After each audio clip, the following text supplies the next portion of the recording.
রাষ্ট্র হিসেবে সত্তা হিসেবে এই দেশকে, এই দেশের মানুষকে রক্ষা করা, নিরাপত্তা দেওয়া, সমাজের শান্তি শৃঙ্খলা প্রতিষ্ঠা করা আমাদের দায়িত্ব।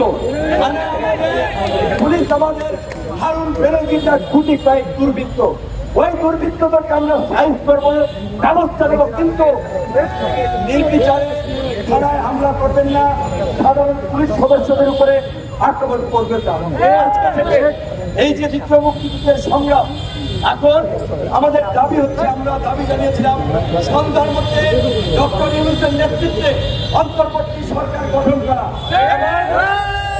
সেই অন্তর্বর্তী সরকার যেন ভারতের জালে কোন ষড়যন্ত্র ভুল করতে না পারে, তাই 3 মাসের মধ্যে নির্বাচনী রোডম্যাপ ঘোষণা করতে হবে। 3 মাসের মধ্যে নির্বাচিত সরকারের হাতে ক্ষমতা হস্তান্তর করতে হবে। আর আপনারা জনগণ, আপনারা রাজনৈতিক দল নেতাদের কাছে ফুটবলের মতো ব্যবহার হবেন নাকি নিজেদের অধিকার প্রয়োগ করবেন, সেই সিদ্ধান্ত এই চিত্র মুক্তিযুদ্ধের রাজনৈতিক সংগ্রামের মাধ্যমে আপনাদেরকে নিতে হবে।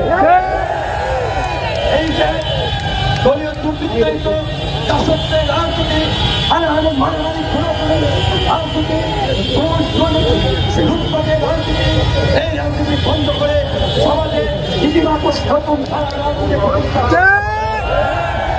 এই কারণে গণঅধিকার পরিষদের জন্ম হয়েছে।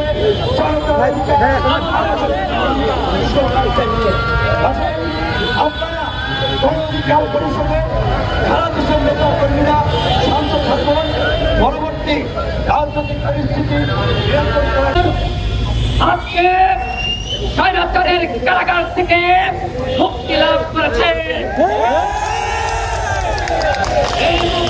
জনগণের মুক্তি,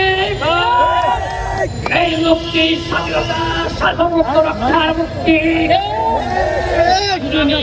বন্ধুগণ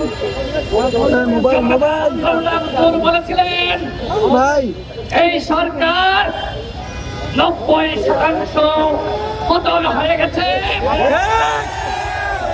দেশের জনগণ, এদেশের আবাল বৃদ্ধ জনতা, আপনারা রাজপথে নেমে আসুন, আর 10% ধাক্কা দিলেই সরকার পরে যাবেন।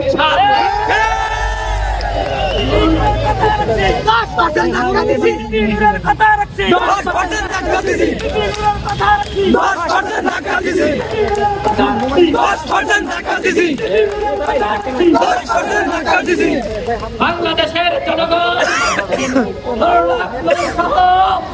ছাত্র নেতৃত্ব, জাতীয় নেতৃত্বের আহ্বানে সাড়া দিয়ে এই সরকারের পতন নিশ্চিত করেছে। এটি ছিল আমাদের দ্বিতীয় মুক্তিযুদ্ধ। এই মুক্তিযুদ্ধে বাংলাদেশের জনগণ বিজয় লাভ করেছে।